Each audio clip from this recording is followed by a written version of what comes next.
Papel da tomografia no estadiamento dos principais cânceres ginecológicos.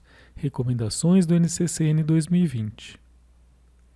Nessa aula, explicarei os principais objetivos da tomografia no estadiamento de cada um dos principais cânceres da mulher: mama, colo uterino, ovário, corpo uterino e vulva.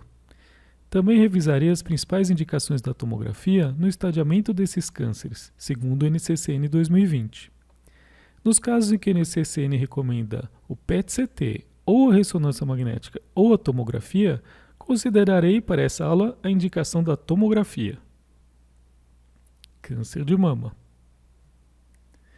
No estadiamento clínico do câncer de mama, o tamanho e a extensão do tumor, T, e o comprometimento axilar, N, são avaliados pelo exame físico, que pode ser complementado pela mamografia, pela ultrassonografia e, extraordinariamente, pela ressonância magnética. Os achados anatopatológicos da peça cirúrgica, disponível na maior parte dos casos, definem o estadiamento patológico do tamanho do tumor, TP, e do comprometimento axilar, NP. Assim, no câncer de mama, a tomografia é reservada para o estadiamento de metástases à distância, mas apenas dos casos avançados ou sintomáticos, para os quais são realizadas tomografias de tórax, abdômen e pelve com contraste. O câncer de mama produz metástases para várias estruturas, mas o pulmão, o fígado e os ossos são os mais acometidos. Recomendações do NCCN para o estadiamento tomográfico do câncer de mama. As pacientes com estágio clínico até 2B ou 3A em 1, sem indicação de quimioterapia neoadjuvante, só devem realizar tomografia de tórax, abdômen ou pelve se houver alguma alteração clínica ou laboratorial que as justifique. Por exemplo, tomografia de abdômen se houver alterações nos exames laboratoriais hepáticos, ou tomografia de tórax se houver sintomas respiratórios. Após o estadiamento axilar cirúrgico desses casos, deve ser considerado o estadiamento tomográfico, tórax, abdômen e pelve, apenas das pacientes que apresentarem 4 ou mais linfonodos axilares positivos no exame anatomopatológico. Essas pacientes têm mais chance de metástases à distância e, portanto, maior chance de se beneficiarem desses exames. Por outro lado, nas pacientes com tumores localmente avançados e com indicação de quimioterapia neoadjuvante, deve ser considerado o estadiamento prévio com tomografia de tórax, pelve e abdômen com contraste. Câncer do colo uterino. A avaliação do tamanho e extensão do tumor, T, é realizada através do exame físico, mas cada vez mais a ressonância magnética tem contribuído nessa avaliação. No tumor de colo, a tomografia é a principal maneira de avaliar os linfonodos pélvicos e paraórticos, nos casos tratados exclusivamente pela radioquimioterapia, para os quais não é disponível a avaliação anatopatológica da peça cirúrgica. Por isso, a tomografia de tórax, abdômen e pelve é utilizada na avaliação da maioria das pacientes com diagnóstico de câncer do colo uterino, com exceção dos casos muito iniciais. Nesse exemplo, vê-se uma tomografia mostrando um grande linfonodo paraórtico com áreas de necrose, não identificável ao exame físico. Recomendações do NCCN para o estadiamento tomográfico do câncer de colo uterino. Nas pacientes com estágio inferior a 1B1, que corresponde aos tumores menores do que 5 mm, o estadiamento da paciente deve ser realizado apenas com raio-x de tórax. A tomografia de tórax é indicada se houver alteração no raio-x. Estágios iguais ou superiores a 1B1, pacientes com tumores com 5 mm ou mais, devem ser estadiados com tomografia de tórax, abdômen e pelve.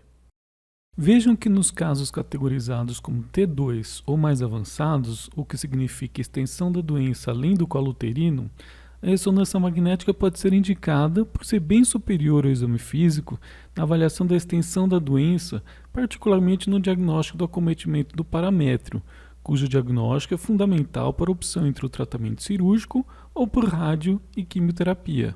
É importante que o laudo da tomografia conclua de forma objetiva se há linfonodomegalia pélvica e ou paraórtica. Se o linfonodo paraórtico é positivo pela imagem, a paciente deverá fazer radioterapia de campo estendido. O laudo também precisa descrever se há metástase à distância, que pode indicar o tratamento sistêmico ou a radioterapia individualizada. Câncer de ovário. O diagnóstico, o estadiamento e o tratamento do câncer de ovário são eminentemente cirúrgicos.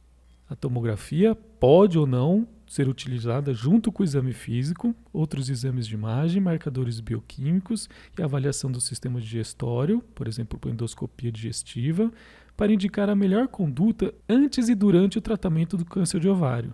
Recomendações do NCCN para o estadiamento tomográfico do câncer de ovário. Na primeira avaliação pelo ginecologista oncológico, a tomografia computadorizada de abdômen e pelve com contraste pode ser utilizada para a seleção do tratamento cirúrgico mais adequado, que pode ser mais extenso ou preservar a fertilidade. Quando a paciente vem encaminhada com diagnóstico de câncer de ovário após o primeiro procedimento cirúrgico, os exames de imagens prévios à cirurgia devem ser avaliados e novos exames, incluindo a tomografia de tórax, abdômen e pelve, podem ser solicitados se clinicamente indicados para indicação de observação ou cirurgia para estadiamento, se não houver evidências de doença residual, cirurgia citoredutora, se houver evidência de doença residual, ou tratamento sistêmico neoadjuvante, se houver suspeita de doença residual irressecável. Durante o tratamento, a partir do estágio 2, ou seja, com extensão da doença na cavidade pélvica, a tomografia de tórax, abdômen e pelve pode ser utilizada se houver indicação clínica para determinar se houve remissão completa, remissão parcial, estabilidade ou progressão da doença, e assim determinar o melhor tratamento de manutenção, se indicado. Neoplasias do corpo uterino.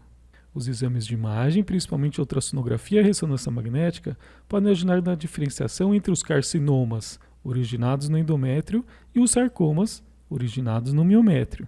Esses exames também podem auxiliar na avaliação da extensão local da doença. A biópsia do útero é menos sensível nos sarcomas uterinos que nos carcinomas de endométrio, e a imagem pode contribuir nesse diagnóstico pré-operatório. Recomendações do NCCN para o estadiamento tomográfico das neoplasias do corpo uterino. Como dito, a diferenciação inicial deve ser feita quanto à origem epitelial, carcinoma, ou mesenquimal, sarcoma do tumor. No câncer de endométrio, o estadiamento pode ser iniciado apenas com raio-x de tórax. A tomografia de tórax sem contraste é realizada se houver alguma alteração no raio-x. A tomografia de tórax, abdômen e pelve está reservada nos casos que os sintomas sugiram metástase, nos carcinomas de alto grau, que são mais agressivos, ou nos casos que o diagnóstico do carcinoma de endométrio foi incidental após esterectomia. Já nos sarcomas uterinos, a tomografia de tórax, abdômen e pelve está mais amplamente indicada na investigação inicial, por serem mais frequentes as metástases. Câncer de vulva. O estadiamento da extensão tumoral T e linfonodal N do câncer de vulva é eminentemente clínico e cirúrgico. Recomendações do NCCN para o estadiamento tomográfico do câncer de vulva. Nas pacientes em estágio T1, ou seja, sem extensão perineal, o estadiamento pode ser iniciado com raio-x de tórax. A tomografia de tórax sem contraste é realizada se houver alguma alteração no raio-x. A partir do estágio T2, ou seja, com acometimento pelo menos perineal, ou se houver sintomas de metástase à distância, a paciente deve ser estadiada com tomografia de tórax, abdômen e pelve.